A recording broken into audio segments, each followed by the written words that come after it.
Tai pirmas, kaip jau paminėjau, Invalda yra įsteigta 91 metais. Faktiškai tuo metu, kai kūrėsi iš esmės Lietuvoje, ta vadinkim, kapitalizmo sistema. Ir visus tos metus, 20 metų, jinai gyvavo kaip investicinė bendrovė, prisitaikydama prie laikotarpių pokyčių ir investuodama į skirtingas įmonės, skirtingus verslus ir iš esmės investuodama į Lietuvos ekonomiką. Per tą laikotarpį Invalda yra padariusi sandorių, dalyvavusi įvairiuose kapitalo didinimuose, susijungimuose, pardavusi įmonių už daugiau negu už milijardą eurų, kas iš esmės Lietuvos mastais yra pakankamai didelis skaičius. Trumpai papasakosiu Invaldos visą filosofiją. Tai Invalda yra orientuota į ilgalaikės vertės kūrimą ir iš esmės visos investicijos, visą kitą, ką mes darom, tai mes vertinam ilgesnėje distancijoje ir siekiame ilgalaikės grąžos. Įgyvendinami tai ir darydami tai, tai mes einame pagrindiniais principais, tai investuojame į kompanijas, kuriuose matome, kad kurios yra geros, veikos ir kuriuose mes dar nešę kažką papildomai galime padaryti, naujo ir atnešti kažkokią pridėtinę vertę. Iš kitos pusės mes esam pasiruošę investuoti ir sudėtingus probleminės vietas, kur iš esmės reikalingi pokyčiai ir didžiąją dalį pinigų turbūt mes uždirbame iš tokių sandorių. Lygiai taip pat investuojame į turtą, kuris yra neįvertintas. Iš pagrindinių principų aš norėčiau papasakoti apie 5, kuriuos mes minime savo prezentacijose. Tai pirmas dalykas – konkurencingumas ir savarankiškumas. Tai Invaldos filosofija yra tokia, kad kiekvienas verslas, į kurį mes investuojame, fundamentaliai jisai yra atskirtas nuo Invaldos ir jisai turi būti veikti kaip atskiras verslas. Jo nei kraujotaka, nei kita sistema neturi būti sujungta su Invaldos sistema. Jisai turi turėti savo vadovo komandą ir turi būti, kas leidžia iš esmės vystyti savarankiškai, net Invaldui priėmus sprendimą jo ir atsisakyti. Antras dalykas, kad Invalda laikosi rizikos atskirimo principo, tai yra, kad vienas verslas negarantuoja už kitą Invaldos verslus ir lygiai taip pat Invalda negarantuoja už savo verslus. Tai aš manau, kad šitas principas buvo vienas iš esminių, kuris leido pergyventi sunkesnius laikotarpius, kurie buvo per 20 metų, tiek paskutiniais, kokie prieš 3 metus įvykusios sunkumai, tiek per kitus 20 metų. Trečias dalykas tai yra klasikinis diversifikacija, kad siekiame, kad Invalda investuotų į skirtingus verslus ir filosofija yra tokia, kad net kažkurio iš vieno verslų, kurį mes turime, praradimas neturėtų sukelti kažkokių sunkumų pačiai Invaldos grupiai. Tai esmė Invalda turi būti diversifikuota ir Invalda turi pernešti atskirus sunkumus, jeigu jie atsitiks atskirose srityse. Ketvirtas yra skaidrumas, tai jeigu mes žaidžiam pagal listinguojamas kompanijos taisyklės, jeigu mes esam listinguojami, tai mes turim laikytis ir gerbti savo akcininkus, nepriklausomai nuo to, kiek jie turi akcijų. Todėl laikomės principo, kad visa informacija yra atskleidžiama ir negali būti neatskleidžiama tik tai dėl keletų situacijų, kad jeigu toks atskleidimas sukelia žalą tam tikriem verslams arba dėl kažkokių trečių šalių sutarčių.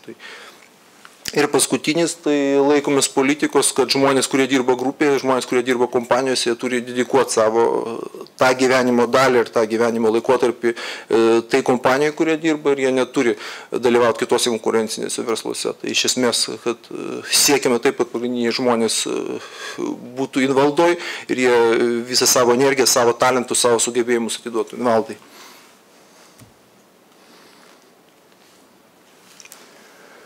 Segmentai. Šiai dienai Invalda turi 5 pagrindinius segmentus, kuriuose mes esame investavę, tai aš keletą žodžių papasakosiu. Pirmas yra baldų gamyba. Tai šiuo metu viena iš didžiausių, gal ir didžiausia, kaip matuot pagal kokius parametrus lietuviška baldų įmonė, Vilniaus baldas 72% priklauso Invaldai.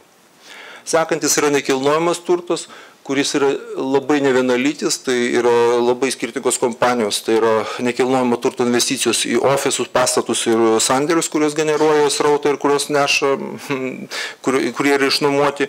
Tai yra investicijos į žemės ūkio paskirties žemę, kuri iš esmės yra toliau pernuomama ūkininkam arba bendrovėm. Tai yra investicijos į sklypus, kurie gali būti vystomi ir kurie šiai dienai turbūt mažiausiai madingi yra. Lygiai taip pat ir operatorinės kompanijos, kaip InReal, kuris yra vienas iš didžiausių tarpininkų nekilnojamo turto srityje, arba vertinimas, arba geodeziniai matavimai ir visa kita. Trečia dalis yra geležinkelių ir kelių infrastruktūra, tai Invalda yra 12,5 procentų turėtoje trakcijos Tiltros grupiai. Tai yra viena iš didžiausių kompanijų Baltijos, Lenkijos regione, kuri dirba geležinkelių ir kelių tiesimo rinkoje. Tas žodis viena iš didžiausių, tai jeigu imti iš esmės kaip visą sektorių plačiąją prasme, statybos ar visą kitą jinai nebus didžiausia, bet jeigu pradėsi žiūrėti detaliai, pavyzdžiui, pagal geležinkelio statybą, pagal ką aš manau, kad jinai bus viena iš aiškių lyderių. Sekant investicija yra informacijos technologijos. Invaldai priklauso 80% BAIB grupės, kuri yra viena iš įdomiausių ir greičiausiai augančių paskutinių metų mūsų grupės dalių ir 20% priklauso vadovybei, kurie kūrė tą kompaniją. Ir paskutinis sektorius, kuris yra atskirtas tik tai šiais metais į atskirą sektorių, tai yra pastatų priežiūra. Tai pastatų priežiūra, kuri Lietuvoje yra įsidėščių taip, kad aiškus yra Lydis City Services, kuris yra, užima didžiąją dalį rinkos. Toliau rinkoje yra, aš sakyčiau, 3, 4, 5, 7 priklausomai nuo vertinimo ir matavimo metodikos kiti žaidėjai. Tai mūsų kompanija viena yra iš tų žaidėjų ir kuri turi aiškiai kryptį būti vienu iš rinkos lyderių. Taipogi mes esame investavę ir kitos kompanijos. Sekantis yra tiesiog finansinė informacija, kurios, jeigu norėsite, galėsite susipažinti toliau puslapį, nes kaip ir visa čia pateikta informacija yra iš esmės sudėti esminiai akcentai.